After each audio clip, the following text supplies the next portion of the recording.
जय श्री राधे कृष्णा मित्रों, स्वागत है आपका कान्हा क्वाइट 3 चैनल में। इस पवित्र मंच पर हम आपके समक्ष श्रीमद् भगवत गीता के अमूल्य ज्ञान को प्रस्तुत करने जा रहे हैं। यहाँ हम भगवत गीता के 18 अध्यायों का एक एक करके गहन और सरल व्याख्या के साथ परिचय करवाएंगे। आज हम चर्चा करेंगे भगवत गीता के वास्तविक अर्थ और उसके गहन संदेश की। भगवत गीता का शाब्दिक अर्थ है भगवान का गीत। ये गीत सिर्फ एक साधारण वार्तालाप नहीं, बल्कि एक दिव्य संवाद है जिसमें स्वयं भगवान श्री कृष्ण ने अर्जुन को जीवन, धर्म, कर्म और आत्मा के गहन रहस्यों का ज्ञान प्रदान किया। ये गीत महाभारत के युद्ध के मैदान में कुरुक्षेत्र पर सुनाया गया, लेकिन इसके संदेश पूरी मानवता के लिए हैं, जो युगों युगों तक प्रेरणा देते रहेंगे। भगवत गीता के ये 18 अध्याय कुल मिलाकर 700 श्लोकों से बने हैं। हर अध्याय हमें जीवन के विभिन्न पहलुओं पर मार्गदर्शन देता है। श्री कृष्ण ने अर्जुन को युद्ध भूमि में जिस प्रकार से जीवन, कर्म, धर्म और मोक्ष के बारे में ज्ञान प्रदान किया, वही ज्ञान आज भी उतना ही प्रासंगिक और प्रेरणादायक है। इन 18 अध्यायों में से हर एक अध्याय जीवन के एक विशेष पहलू पर प्रकाश डालता है, चाहे वो अर्जुन का संदेह हो या कर्म योग का महत्व, ज्ञान का विवेचन हो या भक्ति का मार्ग। श्री कृष्ण ने अर्जुन को निरंतर प्रेरित किया और सही मार्ग दिखाया। ये चैनल उन सभी के लिए है जो भगवत गीता के दिव्य ज्ञान का आदान प्रदान चाहते हैं। हम यहाँ पर श्री कृष्ण के उपदेशों को ध्यान से सुनेंगे, समझेंगे और जीवन में उतारने का प्रयास करेंगे। हम हर अध्याय के हर श्लोक को विस्तार से समझेंगे और आपको बताएंगे कि कैसे इस दिव्य ज्ञान को अपने जीवन में लागू किया जा सकता है। भगवान श्री कृष्ण को सादर प्रणाम करते हुए सभी श्रोताओं के लिए आदर व्यक्त किया जाता है। इस चैनल के माध्यम से हम न केवल गीता के श्लोकों का पाठ करेंगे, बल्कि उनके पीछे छिपी गूढ़ व्याख्या और जीवन में उनके वास्तविक उपयोग को समझने का प्रयास करेंगे। भगवान श्री कृष्ण, अर्जुन और सभी गुरुओं को नमन करते हुए इस पवित्र ज्ञान की यात्रा में हम आपके साथी बनकर श्री कृष्ण के उपदेशों को आपके जीवन में लाने का प्रयास करेंगे। आइए हम सभी मिलकर भगवान श्री कृष्ण, अर्जुन और हमारे सभी गुरुओं को नमन करते हुए इस यात्रा की शुरुआत करें, हाथ जोड़कर भगवान के चरणों में प्रणाम करते हुए। तो आइए इस दिव्य यात्रा में हमारे साथ चलें, जहां हम एक एक करके भगवत गीता के 18 अध्यायों की व्याख्या करेंगे। ये यात्रा केवल आध्यात्मिक ज्ञान की नहीं, बल्कि आत्म शांति, कर्म योग और मोक्ष प्राप्ति के मार्ग की है। श्री कृष्ण के चरणों में दीप जलाते हुए और श्रद्धा से भरा हुआ दृश्य, श्री कृष्ण का आशीर्वाद हमारे जीवन में सदैव बना रहे। आइए इस 18 अध्यायों की शुरुआत करें और श्री कृष्ण के अनंत ज्ञान से अपनी आत्मा को प्रकाशित करें। हैं कि वे जल में स्वाद है, चंद्र और सूर्य में प्रकाश है, अग्नि में ऊष्मा है और पृथ्वी पर जीवन का स्रोत भी वही है। इस प्रकार वे हर एक तत्व में समाहित है और उनके बिना सृष्टि में कुछ भी संभव नहीं है। इसका अर्थ यह है कि प्रत्येक वस्तु और प्रत्येक प्राणी में ईश्वर की उपस्थिति है। ये सर्वव्यापकता हमें सिखाती है कि हर जीव में ईश्वर का निवास है और किसी भी जीव के प्रति दया और प्रेम रखना ईश्वर के प्रति समर्पण के बराबर है। 3. माया का प्रभाव। भगवान श्री कृष्ण माया की शक्तियों को बताते हैं, जो उनकी दिव्य शक्ति है और जो संसार में अज्ञानता फैलाती है। माया लोगों को सत्य से अंधा कर देती है और उन्हें सांसारिक मोह माया में फंसा देती है। माया के प्रभाव से लोग ईश्वर के वास्तविक स्वरूप को समझ नहीं पाते और भौतिक सुखों में उलझे रहते हैं। माया 3 गुणों सत्व, रजस और तमस युक्त है, जो मनुष्य के स्वभाव को निर्धारित करते हैं। केवल वे लोग जो ईश्वर की शरण में आते हैं, माया को पार कर सकते हैं। श्री कृष्ण बताते हैं कि माया की ताकत इतनी गहरी है कि सामान्य व्यक्ति इसे नहीं समझ सकता। इसके प्रभाव से मुक्त होने के लिए ईश्वर की कृपा और भक्ति की आवश्यकता होती है। 4. भक्तों के 4 प्रकार। श्री कृष्ण 4 प्रकार के भक्तों का वर्णन करते हैं, जो उनके पास विभिन्न उद्देश्यों के साथ आते हैं। आर्त, जो दुखी या कष्ट में होते हैं और भगवान से मुक्ति की प्रार्थना करते हैं। जिज्ञासु, जो भगवान के ज्ञान को समझने के लिए उनकी भक्ति करते हैं। अर्थार्थी जो धन संपत्ति और अन्य सांसारिक सुखों की इच्छा रखते हैं, ज्ञानी जो निस्वार्थ रूप से भगवान से जुड़ते हैं और उन्हें ही सर्वस्व मानते हैं। श्री कृष्ण कहते हैं कि ज्ञानी भक्त उनके सबसे प्रिय होते हैं क्योंकि वे भगवान को ही अपना अंतिम लक्ष्य मानते हैं और केवल भगवान की भक्ति में लीन रहते हैं। ज्ञानी भक्तों का ईश्वर के प्रति प्रेम निस्वार्थ होता है और वे सांसारिक इच्छाओं से मुक्त होते हैं। 5. अलग अलग प्रकार की पूजा और फल। भगवान श्री कृष्ण ये समझाते हैं कि जो लोग अन्य देवताओं की पूजा करते हैं वे भी अप्रत्यक्ष रूप से भगवान की ही पूजा कर रहे होते हैं, क्योंकि अन्य सभी देवता भी उसी परम शक्ति से उत्पन्न हुए हैं। हालांकि अन्य देवताओं की पूजा से मिलने वाले फल केवल अस्थायी होते हैं। वे बताते हैं कि विभिन्न देवताओं की पूजा से व्यक्ति को क्षणिक सुख या इच्छाओं की पूर्ति मिल सकती है, लेकिन ईश्वर की भक्ति से अनंत फल और मुक्ति प्राप्त होती है। ईश्वर की भक्ति से व्यक्ति को पुनर्जन्म के चक्र से मुक्ति मिलती है और वो परम धाम अविनाशी स्थिति को प्राप्त कर सकता है। इस प्रकार श्री कृष्ण स्पष्ट करते हैं कि अन्य देवताओं की पूजा से भी लाभ है, लेकिन उसकी सीमा है। 6. समर्पण का महत्व। श्री कृष्ण अंत में अर्जुन को बताते हैं कि समर्पण ही ईश्वर तक पहुंचने का सर्वोत्तम मार्ग है। जो लोग उन्हें संपूर्ण हृदय से समर्पित होकर उनकी भक्ति करते हैं, वही उनकी दिव्यता का साक्षात्कार कर सकते हैं। वे बताते हैं कि इस संसार में कुछ भी स्थायी नहीं है, केवल ईश्वर की भक्ति ही वो मार्ग है जो मनुष्य को स्थायी शांति और मुक्ति प्रदान करता है। श्री कृष्ण अर्जुन को ये भी समझाते हैं कि अपने समर्पण से मनुष्य माया और भौतिक मोह से मुक्त हो सकता है।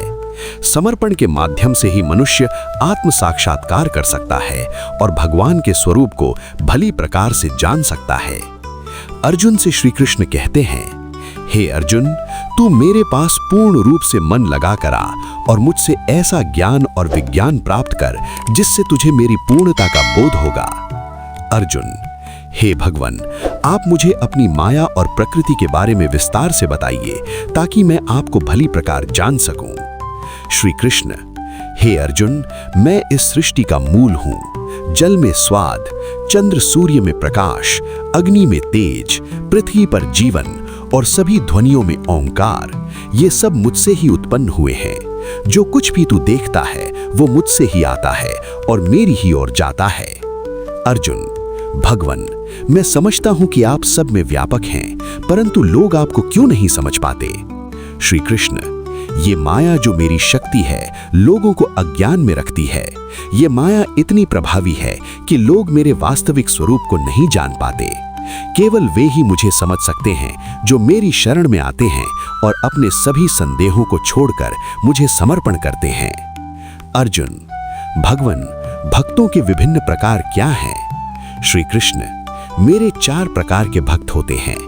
आर्त जो दुख में होते हैं, जिज्ञासु जो ज्ञान की तलाश करते हैं, अर्थार्थी जो धन संपत्ति और अन्य सांसारिक सुखों की इच्छा रखते हैं, ज्ञानी जो निस्वार्थ रूप से भगवान से जुड़ते हैं और उन्हें ही सर्वस्व मानते हैं। श्री कृष्ण कहते हैं कि ज्ञानी भक्त उनके सबसे प्रिय होते हैं क्योंकि वे भगवान को ही अपना अंतिम लक्ष्य मानते हैं और केवल भगवान की भक्ति में लीन रहते हैं। ज्ञानी भक्तों का ईश्वर के प्रति प्रेम निस्वार्थ होता है और वे सांसारिक इच्छाओं से मुक्त होते हैं। विशेष इच्छा से प्रेरित होते हैं, वे अन्य देवताओं की पूजा करते हैं। मैं उनकी श्रद्धा को स्थिर कर देता हूँ और उनकी इच्छाएं पूरी होती हैं, परंतु ये फल क्षणिक होता है, जबकि मेरी भक्ति से मिलने वाला फल अनंत और स्थायी होता है। धृतराष्ट्र संजय से जानना चाहते हैं कि अर्जुन और श्री कृष्ण के बीच क्या संवाद हो रहा है और उसका प्रभाव अर्जुन पर किस प्रकार हो रहा है। संजय बताते हैं कि भगवान श्री कृष्ण अर्जुन को समझा रहे हैं कि ईश्वर संपूर्ण सृष्टि में व्याप्त है, जैसे जल में स्वाद, सूर्य चंद्र में प्रकाश, अग्नि में तेज और पृथ्वी में जीवन का स्रोत। वे बताते हैं कि संसार की प्रत्येक ध्वनि, रूप, रंग और शक्ति में उनकी उपस्थिति है। इस गहन ज्ञान को समझते हुए अर्जुन ये जानता कि सृष्टि का हर तत्व भगवान का ही रूप है, जिससे उसका मोह धीरे धीरे दूर हो रहा है। श्री कृष्ण बताते हैं कि मनुष्यों का भटकाव और अज्ञान उनके माया के प्रभाव के कारण होता है। ये माया लोगों को मोह, अज्ञान और भ्रम में डाल देती है, जिससे वे सच्चे ज्ञान से दूर हो जाते हैं। केवल वे लोग जो माया को पार करके ईश्वर की शरण में आते हैं, वे ही सत्य का साक्षात्कार कर सकते हैं। अर्जुन अपने संदेहों से धीरे धीरे मुक्त होता जा रहा है और श्री कृष्ण के उपदेशों को समझते हुए वो ये जानने लगा है कि इस जीवन का उद्देश्य न केवल संसार की माया में उलझना है, बल्कि ईश्वर की भक्ति और कर्तव्य का पालन करना है। धृतराष्ट्र इस संवाद के अंत परिणाम को लेकर जिज्ञासु हैं और संजय बताते हैं कि श्री कृष्ण के उपदेश के कारण अर्जुन का मन धीरे धीरे दृढ़ हो रहा है। भगवान श्री कृष्ण ने 4 प्रकार के भक्तों का भी वर्णन किया है: आर्त, जिज्ञासु, अर्थार्थी और ज्ञानी। और अर्जुन समझता है कि केवल ज्ञानी ही भगवान को निस्वार्थ भाव से जान पाते हैं। ज्ञानी भक्त वे होते हैं जो भगवान के प्रति पूर्ण समर्पण रखते हैं और उनके वास्तविक स्वरूप का साक्षात्कार करते हैं। इस प्रकार अर्जुन के मन में भी भगवान के प्रति निस्वार्थ भक्ति का भाव उत्पन्न हो रहा है। श्री कृष्ण अर्जुन को ये भी बताते हैं कि विभिन्न लोग अपनी अपनी इच्छाओं की पूर्ति के लिए विभिन्न देवताओं की पूजा करते हैं और उन्हें अस्थायी फल प्राप्त होता है, लेकिन भगवान की सच्ची भक्ति का फल स्थायी और अनंत होता है, जो व्यक्ति को आत्मा की शांति और मोक्ष का मार्ग प्रदान करता है। अर्जुन इस ज्ञान से अपने मोह और भ्रम से धीरे धीरे मुक्त होता है और कर्तव्य का मार्ग अपनाने की प्रेरणा प्राप्त करता है। अंततः संजय धृतराष्ट्र से कहते हैं कि जैसे जैसे श्री कृष्ण का उपदेश अर्जुन के हृदय में गहराई से स्थापित हो रहा है, वो अपने कर्तव्य का पालन करने के लिए प्रेरित हो रहा है। इस संवाद के माध्यम से अर्जुन को ये समझ में आ गया है कि उसका असली धर्म अपने स्वभाव के अनुसार कर्म करना है और इस ज्ञान से अर्जुन का मन दृढ़ हो जाता है। संजय बताते हैं कि ये संवाद न केवल अर्जुन के लिए बल्कि हर व्यक्ति के लिए एक प्रेरणा है कि जब हम अपने संदेहों, मोह और माया के बंधनों से मुक्त हो जाते हैं, तब हम ईश्वर की ओर बढ़ सकते हैं और अपने कर्तव्य का पालन करने में सक्षम हो सकते हैं। दोस्तों, भगवद गीता के 7वें अध्याय में श्री कृष्ण ने अर्जुन को ज्ञान और विज्ञान के महत्व, ईश्वर की सर्वव्यापकता, माया के प्रभाव, भक्ति की महत्ता और भक्तों के प्रकारों का वर्णन किया। उन्होंने अर्जुन को बताया कि वे ही सृष्टि का आधार और जल, अग्नि, पृथ्वी, वायु और आकाश सभी में व्याप्त हैं। उन्होंने समझाया कि माया के कारण मनुष्य उन्हें नहीं समझ पाते और सांसारिक इच्छाओं में उलझ जाते हैं। केवल वे लोग जो उनकी शरण में आते हैं और भक्ति में लीन होते हैं, माया को पार कर सकते हैं। भगवान ने 4 प्रकार के भक्तों का भी उल्लेख किया: आर्त, जिज्ञासु, अर्थार्थी और ज्ञानी। इनमें से ज्ञानी भक्तों को सबसे श्रेष्ठ बताया गया क्योंकि वे भगवान की निस्वार्थ भक्ति करते हैं। श्री कृष्ण ने अर्जुन को ये भी समझाया कि अन्य देवताओं की पूजा से प्राप्त होने वाले फल क्षणिक होते हैं, जबकि उनकी भक्ति से मिलने वाला फल स्थायी और अनंत होता है। अर्जुन, जो पहले अपने कर्तव्य को लेकर संदेह में था, इस उपदेश से धीरे धीरे मुक्त हो रहा था और उसे अपने कर्म के मार्ग पर चलने की प्रेरणा मिल रही थी। और इस प्रकार श्रीमद् भगवद गीता का 7वां अध्याय समाप्त होता है। तो दोस्तों, 8वां अध्याय शुरू करते हैं। 7वें अध्याय के समाप्त होने के बाद अर्जुन के मन में अब भी बहुत प्रश्न शेष रहते हैं, जो उसे जीवन और मृत्यु के रहस्यों को लेकर सोचने पर मजबूर करते हैं।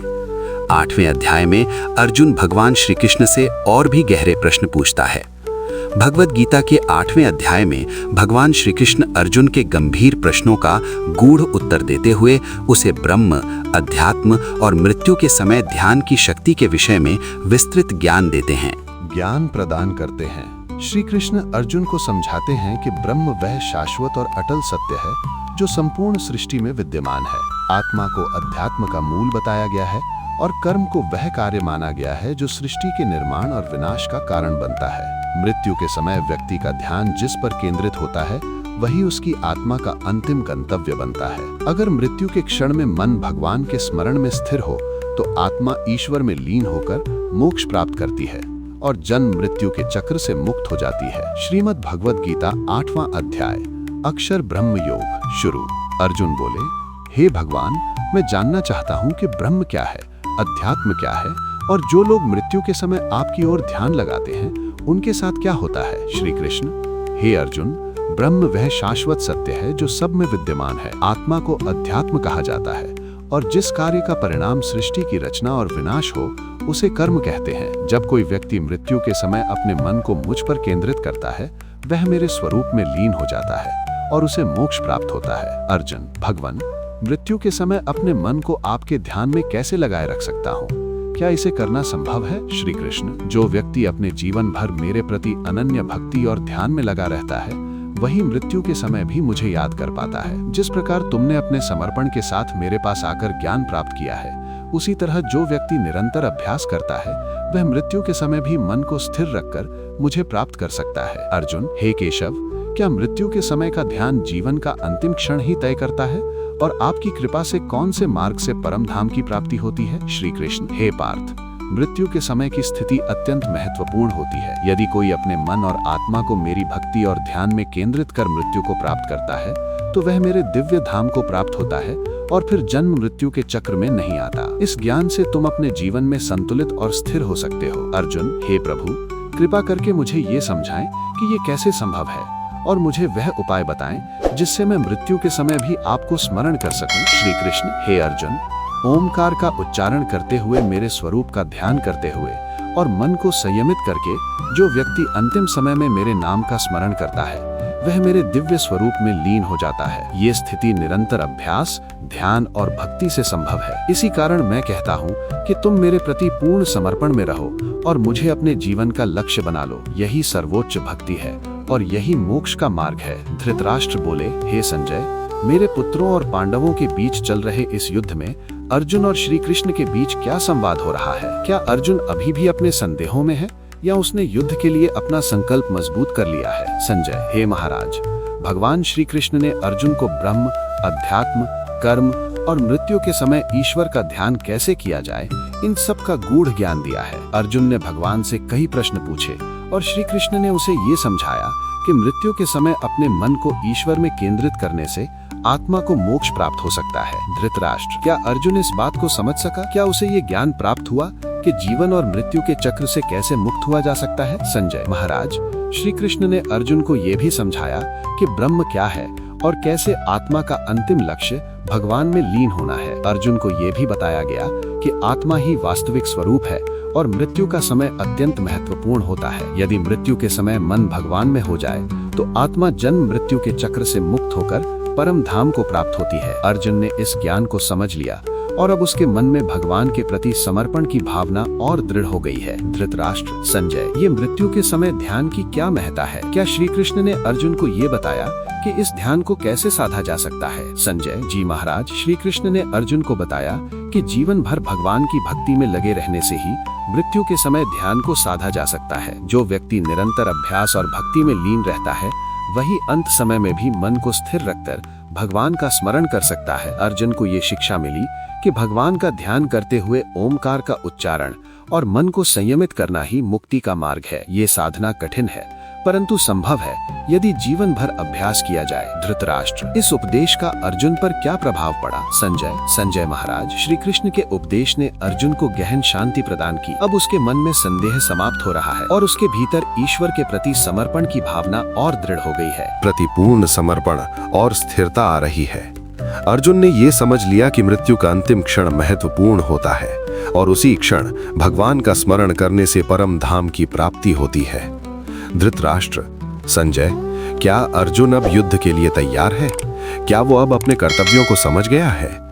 संजय, महाराज, अर्जुन अब समझ चुका है कि उसे केवल युद्ध ही नहीं बल्कि अपने हर कर्म को भगवान को समर्पित करते हुए करना चाहिए। श्री कृष्ण के उपदेशों ने उसे ये ज्ञान दिया है कि हर कर्म का अंतिम लक्ष्य भगवान का ध्यान और उनके प्रति समर्पण होना चाहिए। वो अब न केवल युद्ध के लिए बल्कि जीवन के हर कार्य के प्रति सजग और संतुलित हो गया है। धृतराष्ट्र, तो क्या ये ज्ञान अर्जुन के लिए संपूर्ण समाधान है? संजय, महाराज, ये ज्ञान अर्जुन के भीतर स्थिरता और विश्वास ला चुका है। श्री कृष्ण के उपदेशों ने उसे ये जानने में सहायक किया है कि कैसे मृत्यु के समय भगवान का स्मरण कर आत्मा को मुक्ति के मार्ग पर ले जाया जा सकता है। अर्जुन अब ईश्वर के प्रति समर्पण भाव से प्रेरित होकर अपने कर्तव्यों को निभाने के लिए तैयार है। धृतराष्ट्र, संजय, ऐसा प्रतीत होता है कि भगवान श्री कृष्ण ने अर्जुन को समर्पण और मुक्ति के मार्ग पर प्रवाहित कर दिया है। संजय: हाँ महाराज, ये सत्य है। श्री कृष्ण के उपदेशों ने अर्जुन के मन को शांति और स्थिरता प्रदान की है। वो अब न केवल युद्ध करने के लिए तैयार है, बल्कि जीवन के हर क्षण को भगवान के प्रति समर्पित करने के मार्ग पर अग्रसर है। धृतराष्ट्र को संजय के इन शब्दों से भगवान श्री कृष्ण के दिव्य ज्ञान और अर्जुन की नई स्थिति का आभास होता है, जिससे उनके हृदय में एक गहरी चिंता उत्पन्न होती है कि ये ज्ञान पांडवों को कितना शक्ति प्रदान करेगा। 8वां अध्याय अक्षर ब्रह्म योग में भगवान श्री कृष्ण अर्जुन को जीवन, मृत्यु और आत्मा की गहराइयों के बारे में ज्ञान प्रदान करते हैं। श्री कृष्ण ने अर्जुन को ये बताया कि ब्रह्म, आत्मा और कर्म क्या है। उन्होंने ये भी बताया कि मृत्यु के समय जो व्यक्ति भगवान का ध्यान करता है वो परम धाम को प्राप्त करता है और जन्म मृत्यु के चक्र से मुक्त हो जाता है। उन्होंने अर्जुन को ओंकार के स्मरण और मृत्यु के समय भगवान पर ध्यान केंद्रित करने के महत्व को समझाया। अर्जुन को यह ज्ञान प्राप्त हुआ कि मृत्यु का अंतिम क्षण अत्यंत महत्वपूर्ण होता है और तभी भगवान का स्मरण करने से मोक्ष प्राप्त हो सकता है। 9वां अध्याय की ओर चलते हैं। राज विद्या राजगुह्य योग में भगवान श्री कृष्ण अर्जुन को भक्ति का रहस्य और इसकी सर्वोच्च महत्ता समझाते हैं। वे कहते हैं कि ये ज्ञान राज विद्या ज्ञानों में सर्वोत्तम और राजगुह्य सबसे गोपनीय है, क्योंकि ये आत्मा की मुक्ति का मार्ग दिखाता है और सीधे ईश्वर के साथ संबंध स्थापित करता है। भगवान श्री कृष्ण अर्जुन से कहते हैं कि जो व्यक्ति ईश्वर में सच्ची भक्ति करता है उसके लिए ईश्वर सदा उपस्थित रहते हैं। सच्चे भक्त को किसी जटिल विधि की आवश्यकता नहीं है। भक्ति की सादगी में भी दिव्यता है। श्री कृष्ण ये स्पष्ट करते हैं कि भक्ति मार्ग के अनुयायी चाहे वे किसी भी परिस्थिति में हो, यदि वे समर्पण और श्रद्धा से भगवान की भक्ति करते हैं तो वे सभी दुखों से मुक्ति प्राप्त कर सकते हैं और परम आनंद में निवास कर सकते हैं। ये अध्याय सभी को ये समझाता है कि चाहे व्यक्ति किसी भी स्तर का हो या उसने कोई भी कर्म किए हो, भगवान की भक्ति से वो अपनी आत्मा को शुद्ध कर सकता है। भक्तों के प्रति श्री कृष्ण की असीम करुणा और उनकी भक्ति का प्रतिफल इस अध्याय का प्रमुख संदेश है, जिसमें भक्ति को जीवन का सर्वोत्तम और सबसे सरल मार्ग बताया गया है जो सीधे परमात्मा तक पहुंचाता है। श्रीमद् भगवद गीता 9वां अध्याय राज विद्या योग शुरू। अर्जुन बोले, हे भगवान, आपने इस ज्ञान को राज विद्या और राजगुह्य कहा है। कृपया मुझे इस गूढ़ ज्ञान का विस्तार से उपदेश दें ताकि मैं इसे भली भांति समझ सकूं। श्री कृष्ण बोले, हे अर्जुन, ये राज विद्या और राजगुह्य ज्ञान इसलिए गोपनीय है क्योंकि ये भक्ति के माध्यम से आत्मा की मुक्ति का मार्ग प्रशस्त करता है। इस ज्ञान को अपनाने वाले को शाश्वत सुख और अनंत शांति मिलती है। इस मार्ग में ना कोई भेदभाव है, ना कोई कठिनाई। जो इसे अपनाता है वो मुझ में लीन हो जाता है और उसे संसार के कष्टों से मुक्ति मिलती है। अर्जुन, भगवान, ये कैसे संभव है कि मात्र भक्ति से व्यक्ति आपके दिव्य स्वरूप को प्राप्त कर सके? श्री कृष्ण, हे पार्थ, सच्ची भक्ति ही सर्वोच्च मार्ग है।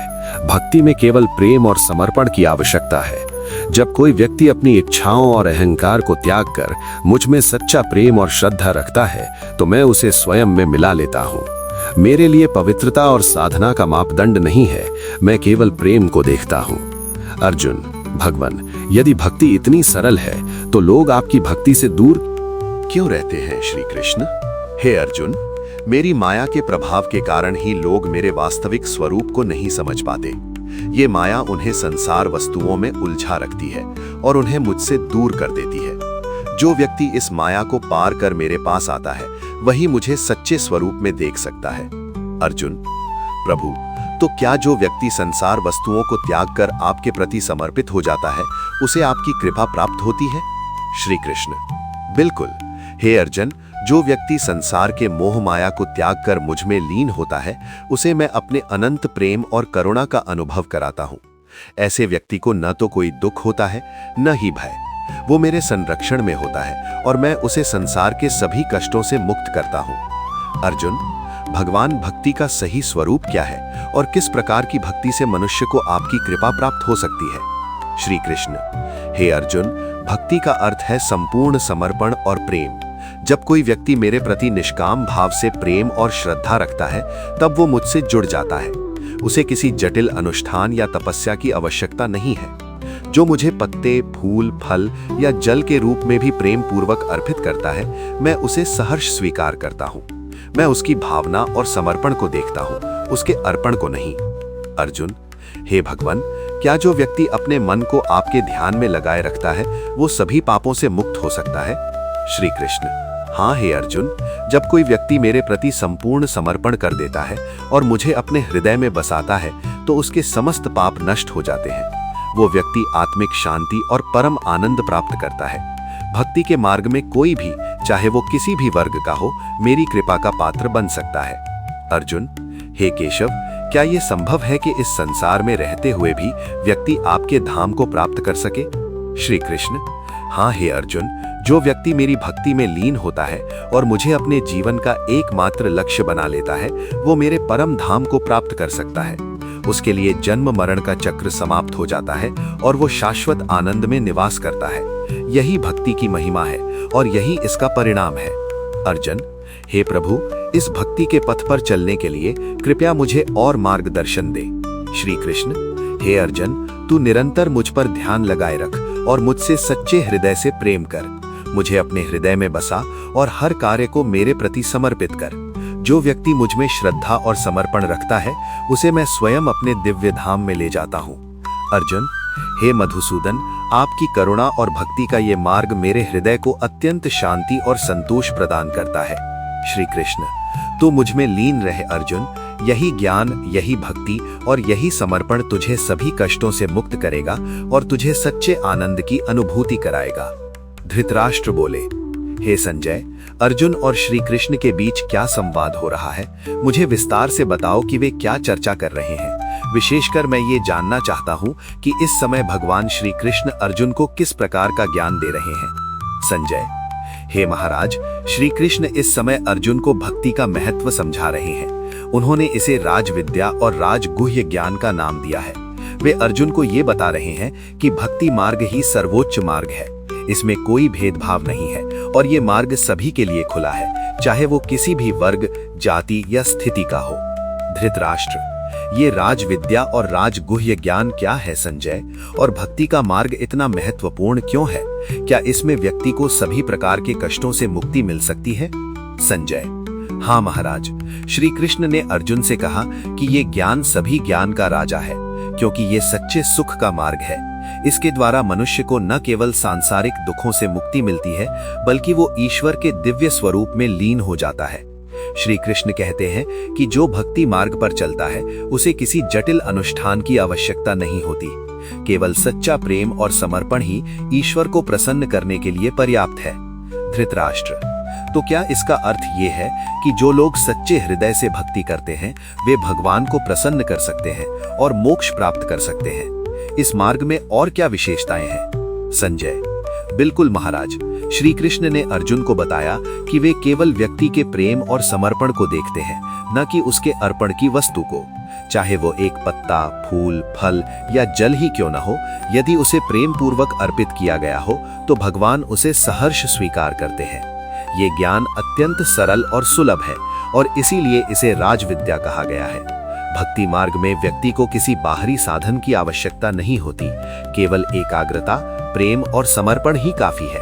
धृतराष्ट्र, संजय, संसार में बहुत से लोग मोह और माया में फंसे हुए हैं। ऐसे ये संभव कैसे है कि वे श्री कृष्ण के इस दिव्य स्वरूप को जान सकें और भक्ति मार्ग पर चल सकें? संजय, हे महाराज, श्री कृष्ण ने अर्जुन को ये भी बताया कि उनकी माया के कारण ही लोग मोह में फंस जाते हैं और उन्हें उनके वास्तविक स्वरूप का ज्ञान नहीं हो पाता।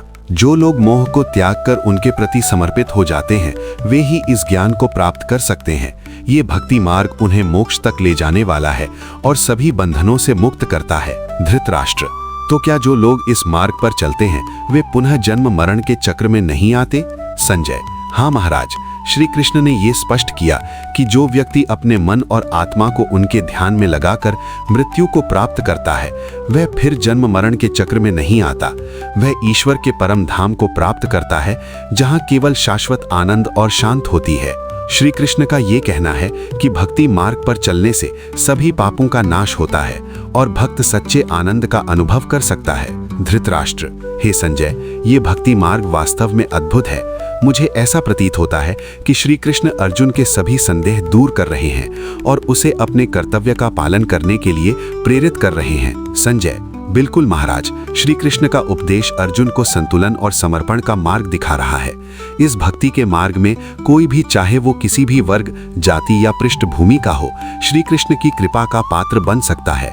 वे अर्जुन को ये बता रहे हैं कि केवल उनके प्रति सच्ची भक्ति ही व्यक्ति को शाश्वत शांति और मुक्ति की ओर ले जा सकती है। धृतराष्ट्र: संजय, मुझे ये जानकर संतोष हो रहा है कि अर्जुन धीरे धीरे भगवान के उपदेशों को समझ रहा है।